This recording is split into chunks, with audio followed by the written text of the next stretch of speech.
for day-to-day living is mounting pressure on Nigerians. With another deadline approaching this weekend, many are still unable to access money in the banks to buy basic things and meet up with business demands.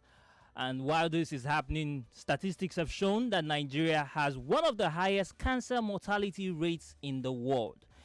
According to statistics, Nigeria is currently estimated to have about 23,000 cancer cases, with over 124,000 new cases and over 78,000 cancer deaths yearly.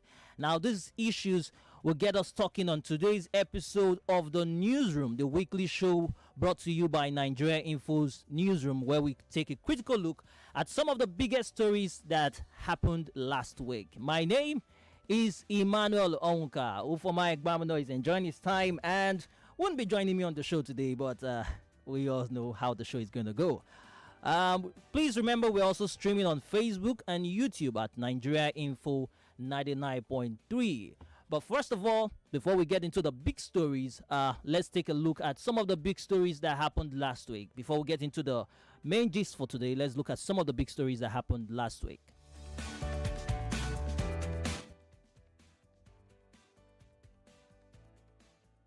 Now, last week began with one of the most sad stories, with about 9 passengers who lost their lives when a truck conveying a 20-feet container fell on Ojuelegba Bridge. And also, we had a story about Nigerians jostling to change their old Naira notes for the redesigned one. And then also the scarcity of redesigned Naira notes across, banks across Nigeria, and the long queues that persisted at fuel stations also. And then also the big story from the side of the APC, where the Kano State Governor Nasir El-Rufai said some fifth columnists are in the State House working to frustrate the party. And then the deadline for PVC election was also one of the big stories from last week. But right now, let's move into the big stories that we're going to be looking at today. And it starts with what happened last week. It has not been a very, very, very good week for most Nigerians. We've been talking about this on all of our shows on Nigeria Info. Automated teller machines, POS operators, and banks have been besieged by crowds of persons trying their best to get the Naira. And President Buhari had weighed in on the matter and asked Nigerians to give him 7 days to resolve the cash crunch. But some concerned human rights activists and lawyers have warned that anarchy is looming over the scarcity of Naira notes, as they have called on the government to act fast to douse the tension. In Lagos, there was a protest at the Popular Bank in Marina. In Ibadan also, we also had a lot of issues, with protests going there, and even got, property were destroyed there. It got really bad. But joining us right now to discuss this and to talk more about it is the Lagos State Chairman of the Institute of Chartered Accountants of Nigeria, Alexa Wikos. Hello, sir. Are you here with us? Oh, sure. I'm with you, Emmanuel. How are you? Good evening. Good evening to you. Is it safe to say Happy New Year? I'm not sure it's this year. Well, you can actually certainly say Happy New Year.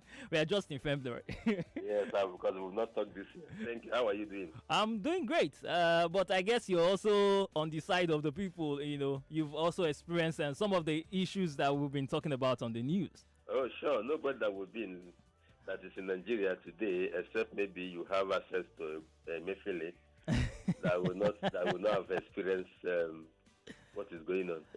Yeah, so what actually came to your mind when you first heard about the CBN's plan to redesign the Naira notes? Oh yes, in all intents and purposes, I think I supported the CBN because redesign of country currencies is a regular occurrence in every economic jurisdiction, and so if the objective is right, if the motive and intentions is real and right and correct, then it's a very good. But I supported the person wholeheartedly. And to the extent that I even supported the restriction on cash withdrawal, because the CBN gave a lot of reasons for their actions. Because if you look at our economy, we have been there's so much money out of the banking system, in fact trillions of naira out of the banking system, floating in houses, in bushes, by terrorist group kidnappers, politicians, and all kinds of people, even individuals, just put money in their houses. And so the banks are starved of those money in order to give loans and in order to stimulate the economy. An idle fund does not do anything for the economy. So, but when money is within the legal system, which is the bank, it can be used for a lot of productive.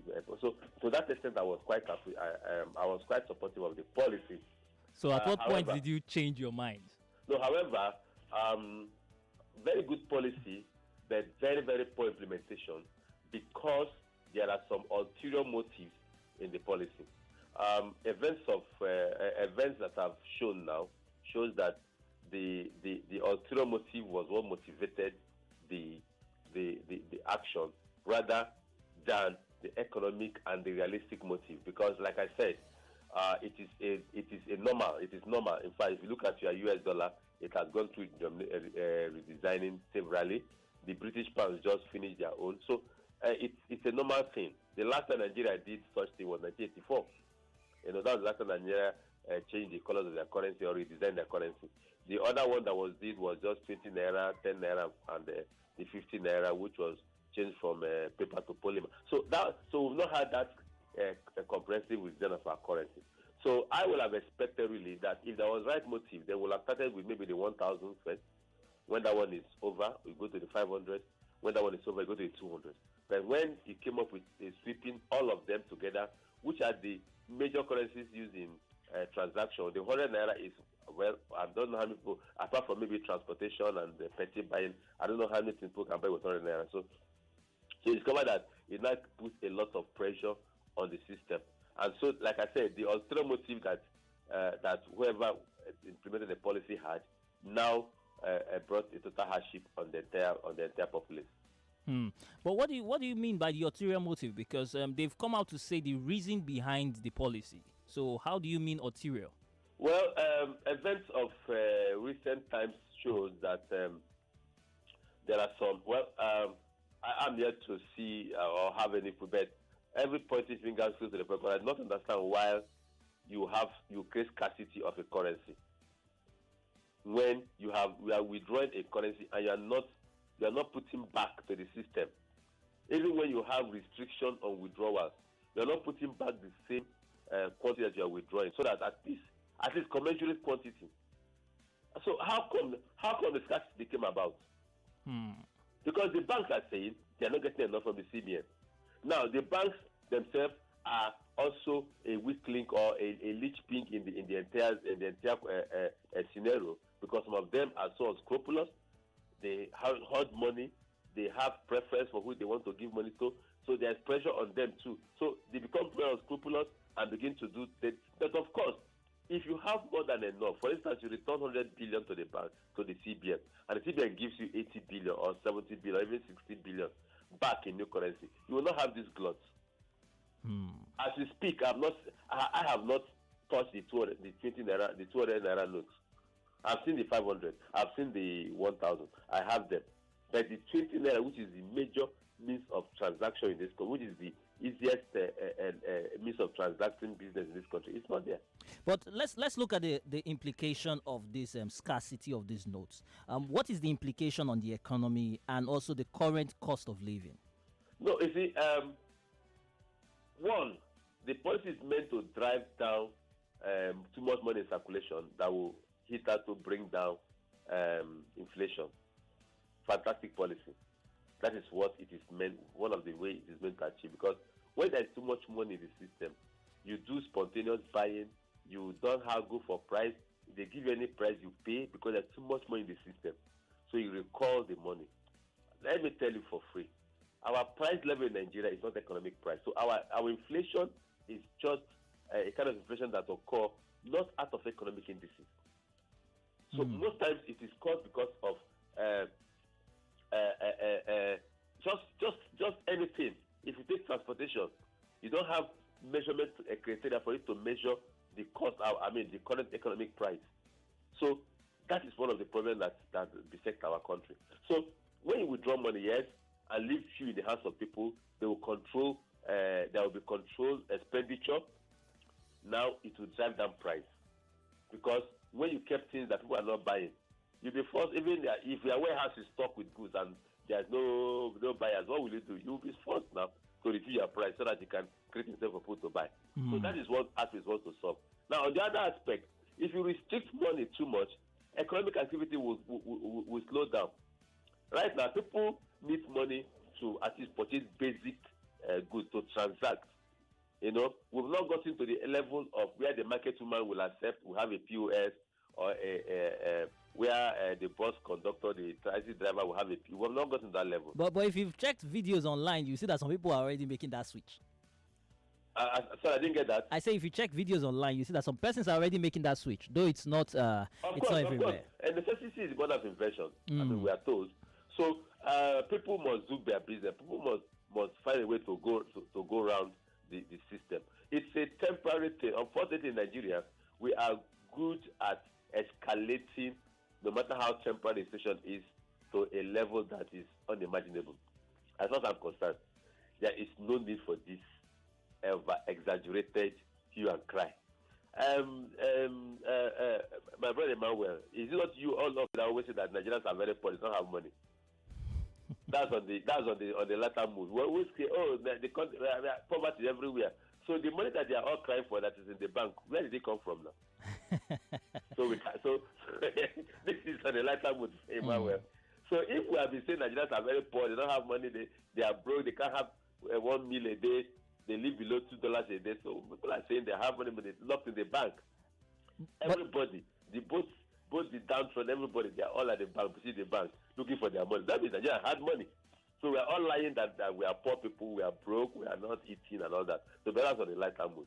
But again, people must have access to their money. So if that money is not available, not made available by the CBN, then I would say alternative. The CBN there are some political undertow which has been widely canvassed, and I don't have any doubt in my mind. These other tones are different from the ones about election, money, people selling their votes or buying votes. It's different from that. Let me say this. No, it might not be that, because right now, there is anger in the land. Okay? There is serious anger in the land, right? Yes. So who is the anger targeted against? Who is it targeted against? Wow. Okay. Of course, against the president. Now, this is the policy of Central Bank of Nigeria. Within their purview, how many people are educated to separate the president from the central bank? It is within the purview of the Central Bank of Nigeria to carry out sweeping monetary policy, monetary reforms. It is within their competence to carry out sweeping monetary reforms. It is their competence. It is within the purview of their office. The law says get approval from the president. Now, if you want to do something, you take it to the president, and the president is convinced about the reason that you give to you, will approve. But now, when they talk fires, who are they holding? Who are they calling? The president. And then extension to who? The president's party. Now, if you go everywhere now, this is the kind of stuff opposition is using to campaign. The opposition is using to campaign against the APC. Now, the APC House of Assembly governor somewhere that's seeking election was not part of the policy. The APC senatorial candidates were not part of the policy. The APC House of Rep candidate, but of course the anger will be turned against the party. Well, the anger of the people that cannot get their money will be turned against the party. And of course, who is going to pay the brunt? Of course, the party. Because the people cannot discern between the Central Bank of Nigeria not being part of the government. Unfortunately, Emefiele soiled his hand by identifying to be a member of the APC, which is not supposed to be. When he contested primaries, but to contest primaries for the presidential candidacy of APC, he has soiled his neutrality. But let's look at the tension right now. Let's look at the tension that this policy is causing. Just before we go, because we are nearly out of time. Let's look at this tension across Nigeria. What are the possible steps we can take to resolve these issues? Because I said it last week. In other fora. I expect that by now the CBN will have used the weekend, because I think on Thursday or thereabout, the provincial governors went to see the president, and he said he needs 7 days. 7 days for me is too long. And I said the CBN has the weekend to roll out, to massively restock the banks and compel the banks to massively restock their ATMs, restock their counters, and ensure that Nigerians, that is the only way out. The policy, I am not advocate of it to be reversed. Rather, extension of time to receive the money, to collect back the money. Extend the time. Now you are saying 10th of which is next Friday. That for me is suicidal. Extend the time, maybe till about March ending, and then rule out. Don't pay out the old currency any longer. Rule out the new currency. Rule out the lower denomination. Rule out the 500 and the 200 notes. Roll it out to the system. You had all the weekends to have done that. If that is done, at least that somebody can go and get 10,000 naira. As far as I'm concerned, if you need anything more than 10,000 naira, which is maybe basic food item in the market, everything can be done by transfer. So at least if you can get 10,000 naira at any point in time, at least maximum 20,000 naira, you don't need more than that in terms of whatever they want to do. So, but if you can't get that, then there'll be tension. A lot of people, they go there just to collect 2,000 naira and they can't get. So roll out the new currency. Let the ATM be stock, bring out the other denominations, and then extend the time of returning the old currency till the end of March. So the old currency, right now, the CBN claim they have retrieved over almost 1.something trillion, which is a good feat that they have done. So right now, give up to end of March for the currency to be returned. If there is no ulterior motive by the governor of central bank with his cohort who are trying to hurt the APC party, and I'm very bold to say that for whatever reasons that they are trying to do it. Let me ask you this final question, but you just give me 60 seconds of your answer. Do you think there would be an extension again? At this point, I don't think there is no suggestive reason why there should not be an extension. I don't think there's any, except the CBN can roll out a commensurate amount of the new notes into the system.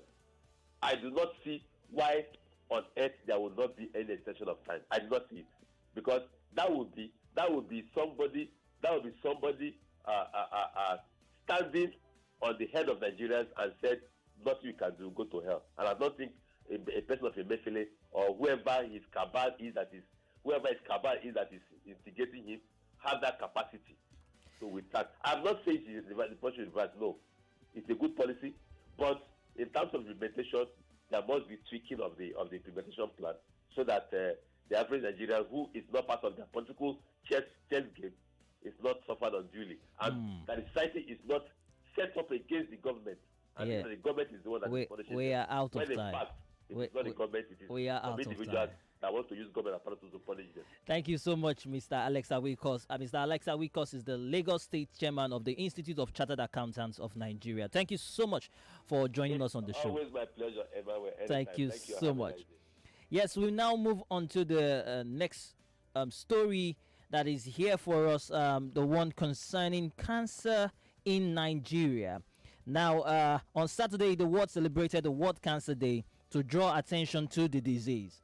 The most common cancers globally are breast, lung, colon, and prostate cancer, according to the World Health Organization. And then Nigeria, according to statistics, has an estimated 233 cancer cases, over 233 cancer cases. This is annually. And we have over 78,000 cancer deaths yearly. And this is a very, very, very high figure, for a country such as Nigeria. And speaking with us on this very story is actually Dr. Emmanuel Onwuka. And Dr. Emmanuel joins us shortly on the newsroom. Hello, Dr. Emmanuel, are you here? I think he will join us shortly.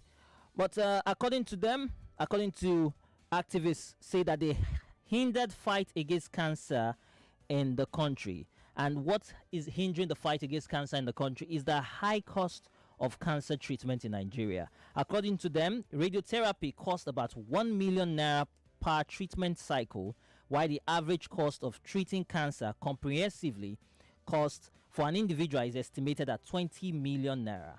Now, the federal government in 2019 rolled out plans for a cancer treatment fund as part of efforts to reduce the burden of treating cancer in the country. And although the implementation has been commenced, cancer patient community say they are yet to fully assess the fund. Hello, Dr. Emmanuel. Can you hear me now? Hello, are you there? Hello, Dr. Emmanuel. Can you hear me? Yeah, I can hear you. Yes. Good evening to you. Good evening. Yes. So, supposed to join the Zoom. yes. We had to opt for this. But thank you so much for making our time to join us on the show. Thank you very much. Yes. So let's begin with the very first question. What are the reasons for the rising cancer cases, despite the awareness created in Nigeria and the management so far in the country? Yes. Thank you very much once again. Well, I will put it this way. Lately, and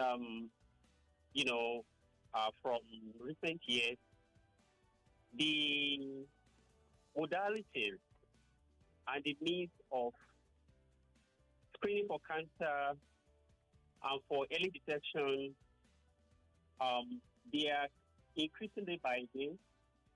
So, and then as we have, patients have more access to other facilities. So there's bound to be more of these disease entities being detected, and then, consequently, the number appears to increase. So, in other words, being able to have the means of screening and detecting these entities will, of course, consequently bring about the increase of the numbers we see day by day. But we know that cancer is not a communicable disease. So what are the causes and how is it prevented? Because it's not something that can spread from one person to another. So what is really the cause? Why do we have such a very high number of cases in Nigeria? Okay, yeah, thank you. We do say basically that the causes of cancers are not really known. However, we do have some risk factors. We put it this way, that when individuals, have certain risk factors, it makes them to be more susceptible or more predisposed to having certain cancers than an average population. So, and what are these risk factors? Now, we do know that age also plays a role, because as we age, the tendencies to be predisposed to having these disease entities, they increase. And it's in part because the tendency to repair the damaged DNA due to exposure to certain factors, it decreases as we age, and also due to the accumulation of certain, maybe carcinogens that over time will lead to transformation of certain cells in certain parts of the body, leading to, cancer. In addition to that, of course, we do know that there are genetic predispositions, and hereditary factors. In other words, where individuals, have certain genes, it can also is a signal that such individuals are more predisposed to cancer. More specifically, we do know that individuals, especially women, having such genes as BRCA1 and 2, BRCA1 and 2, are more predisposed to having breast cancer, than an average population. Of course, this is also found among men. Right. So we also have what we call carcinogens. These carcinogens, they could be chemical carcinogens, such as cigarette smoking. Such chemicals as those that have been identified in tobacco. And of course, this is implicated in lung cancer, which is, has been known as one of the key, factors in lung cancer cases. We also have asbestos too, also in lung cancer. We have alcohol. Alcohol has been implicated largely in liver cancer. Right. because this over time could, lead to certain changes and transformation of the architecture of the liver, and over time will lead to, overt cancer cases. We also have some physical carcinogens, like exposure to radiation, which will be occupational. We also have natural exposure to ultraviolet, especially among the albinos. It is not uncommon in this part of the world to see some albinos working, under the sun. I've had to talk to a couple of some over the years, right? Because of what they lack in their skin, makes them to be more at risk for developing skin cancer. And, by far, most of the skin cancer cases we see in this part of the world are found among the albinos. And it is in part or mostly due to exposure to ultraviolet. We also have biological carcinogens. They are also implicated as, part of the risk factors implicated in development of cancer. And this includes, such organisms as human papillomavirus, known as HPV, implicated in cervical cancer.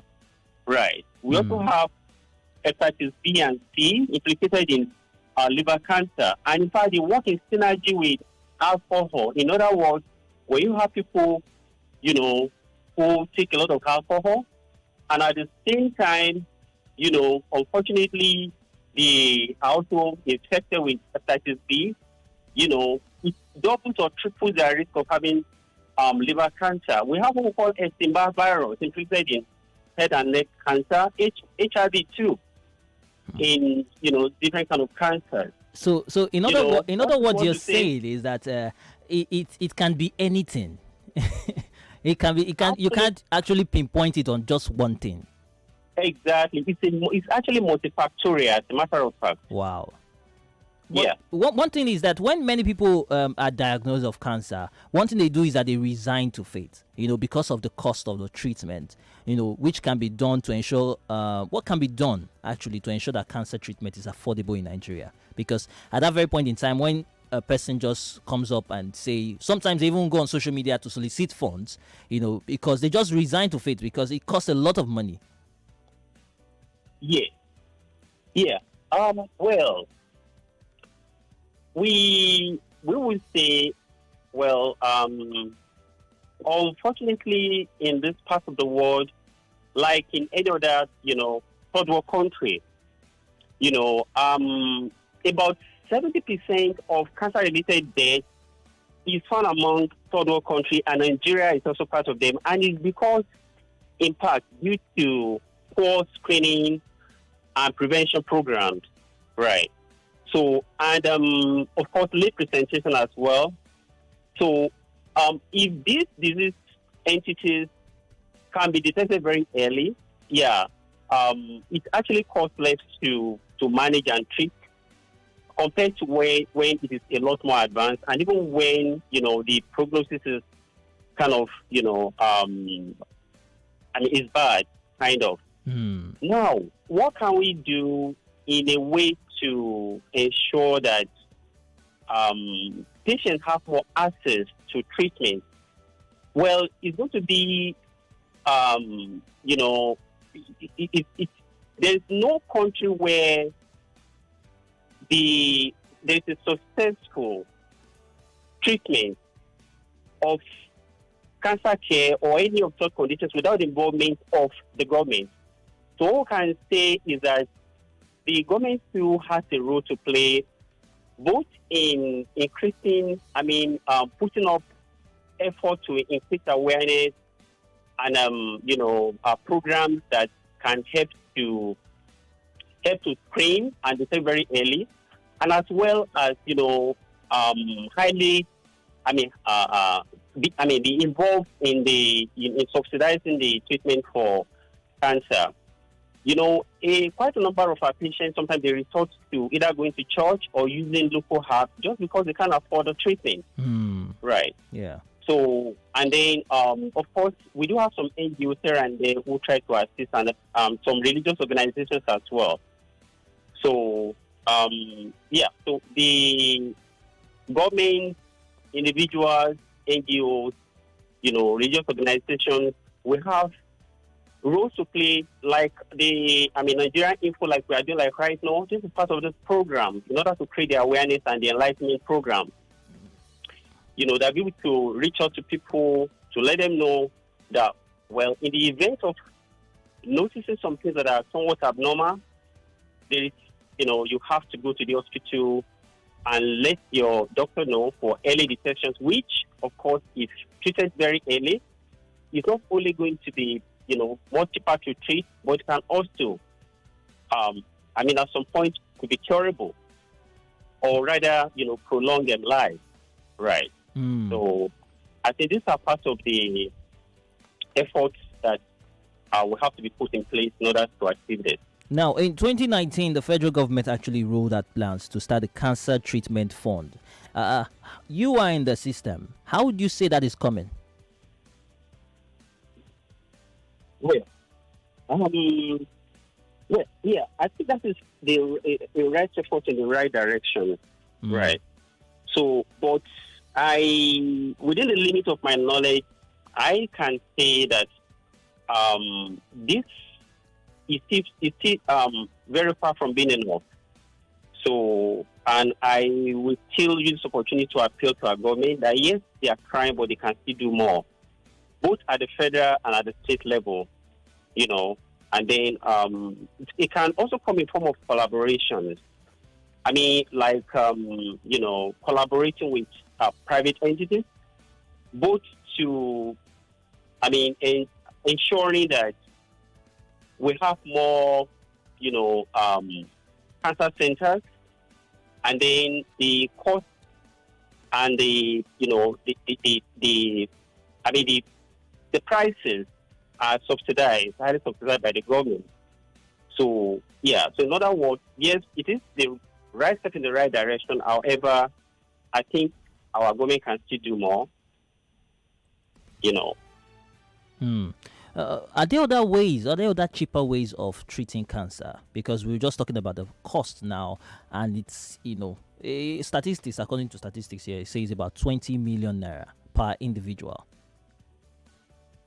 So is there a cheaper way of treating cancer? Well, you see, unfortunately, there's no shortcut to treating cancer. There are laid down international guidelines, right. So, and then treatment is tailored towards individuals' type of cancer. And for generally, management of cancer will either involve chemotherapy, radiotherapy, targeted therapy, immunotherapy, or a combination of the aforementioned. And none of them is really, really so cheap for an average citizen, right? So, and that is the reason why some people, they think going the cheaper route might be a solution, but it ends up, not being very helpful, like taking to drinking of herbs because it's more cheaper, or taking to, using some recommended natural products, right? So the only way is to go to the hospital where such a disease entity can be treated, and then, like I said, maybe the involvement of the government or private entities or NGOs might be able to help by, reducing the financial burden of this cancer treatment, right? But there is no other alternative way to getting this entity managed outside the, known and approved standard guidelines, which can be very pricey sometimes. We have a population of over 200 million, and the number of deaths that is being recorded is very, very scary. It's really scary. I don't even know what to make of it, honestly. And it seems like we're not talking enough about it. Absolutely. Yes. Well, cancer still ranks as one of the leading causes of death globally. And like I said, about 70% of this is found among the third world countries, including Nigeria. And like I did mention as well, this is also likely due to poor awareness programs, screening programs, right? So, and then this pattern may continue unless there is an intervention and a more proactive approach to handling, both the screening and the management of cancer in this part of the world, right? So it's not just limited to Nigeria as a country. No. So we all have a role to play in the screening and detection of cancer. We do have roles to play. So aside the ladies, who have been told to check themselves, for any form of lumps to detect breast cancer, I really do not know other, personal way a person can detect, signs of cancer. Are they some things that one can do to be able to find out, if this symptom I'm feeling, by yourself? You can screen yourself. Are there other things that one can do to screen yourself? Quickly before we get to the top of the hour. Yes.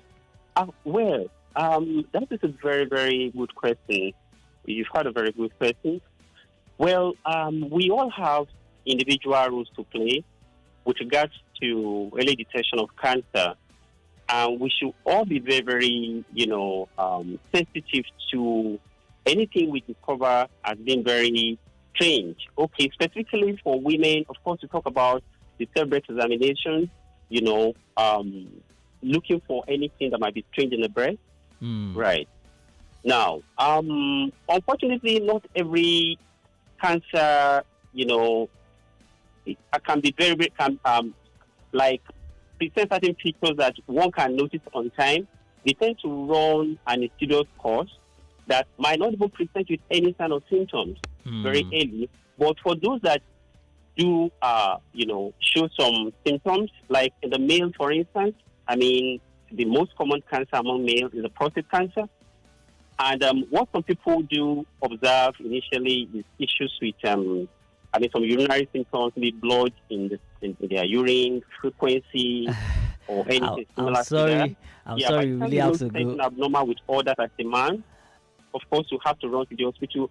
But even before it gets to that, it is good to know that the moment you clock it 40 as a man, you should be doing your regular PSA. And as a woman, the moment you hit age 40, Dr. Emmanuel, I know you're very passionate about this, but unfortunately, we're out of time. Lagos, that is as much as we can take on the newsroom. We'll come back to you again. Thank you so much, Dr. Emmanuel. We'll come back to you again. It's a pleasure.